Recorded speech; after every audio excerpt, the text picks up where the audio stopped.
Hey guys, Beards and Beers here. coming at you with another beer. Oh yeah. Yep. So this one is from Texas. I was able to pick this up on the way back. It is Wichita Falls Brewing.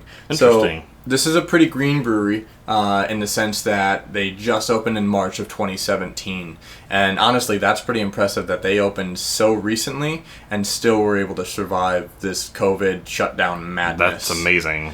They do have a craft kitchen in there. I'm not clear as to whether they opened that originally or if that was added to assist with being able to stay open with easier hours during COVID because they provided food. But I did get the brisket grilled cheese there, and it was so good. That sounds so good. It was really good. Cheese, brisket, like just that, heaven. Like, I feel like grilled cheese is one of the best ways to improve on brisket. Like it's hard to improve on brisket, but when you add cheese and grill it. What if you made a grilled cheese, like 2 grilled cheese, and then you put brisket and barbecue sauce in between and made that. Okay, so we need to stop talking. Just made me hungry now.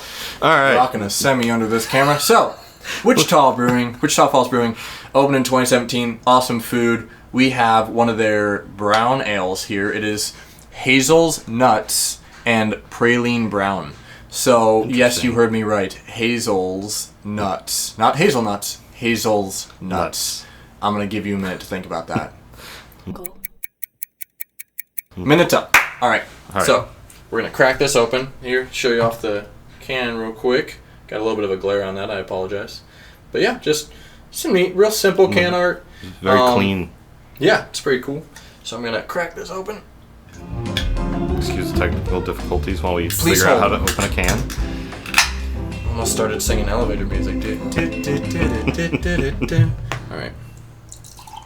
Oh, party Fallon. Oh my gosh. Apparently this is my first time pouring a beer. It happens. Crowlers sometimes are difficult to pour. They're a bit tricky. So you guys can see. Be careful when you're pouring your crowlers. Yep. Clean up on aisle in my office. Thank you, sir. Absolutely. Very nice. Definitely holds up to its name of brown ale. Rich brown color, a little bit clear. Not super clear, but there is some transparency there. There is some. It's almost closer to like an amberish red, and it may just be the light hitting it from behind, but it looks like a deep, almost maroon red, crimson red. And the head's got a nice tan tint to it. Yeah, a little beige there. Smells delicious. I mean, it smells like a pretty standard brown ale. I'm getting a little bit of pralines. Getting a little bit of the praline. Get a little bit of the hazelnut. Hazelnut, it's like an airy hazelnut. It's very light, but it is still present in the smell. So let's see where it is in the taste. Coming in at 5.8% ABV, so not overly heavy either. Yeah, for a brown ale, that's not terrible. It's about standard. Yeah, usually see 5 to 6, so not too heavy.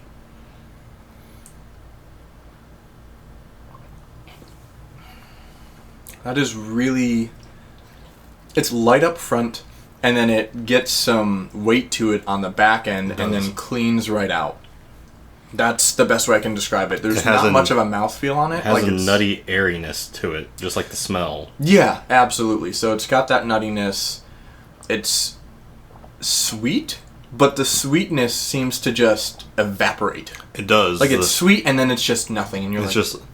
I think you get kind of the little sweetness from the praline in the front, and the the nuts in it kind of clear out. Be careful how I phrase that. The obviously. What happens with the nuts in my drink, Jim? Tell me more. The nuts clear out the sweetness in your mouth. Phrasing.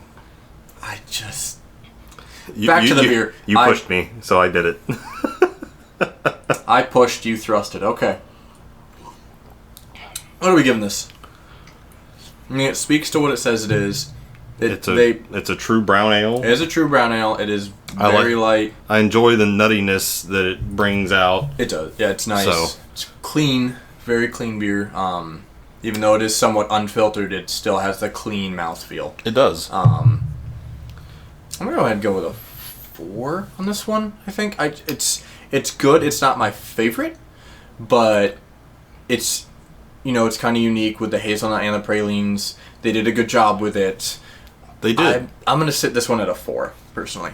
I'm going to give it a 4 as well. I mean, it comes out like It's a good rounded beer. It's a good brown ale. I enjoy the nuttiness that the hazelnuts and the praline brought to it. And it's not. I was worried with the praline it was going to be overly sweet, and it's really not. It's really not. It's something that's light enough to where, I mean, I could enjoy this in the summer. Oh, for sure. Because you know how I am with darker beers. I don't usually prefer those in the summertime, but this is light enough to where I'd still feel or like I'd still want to sit down and just crack one of these, sometime in the evening outside grilling, just have one. It'd be cooking burgers. That is a great way to pair it. It would go great with anything grilled. Absolutely. That sort of smoky flavor would really bring out the brown ale. Like all the flavors that you tend to find in that. So, alrighty guys, you heard it here. It's a 4 all around. Thanks for joining us. Beards and Beers out.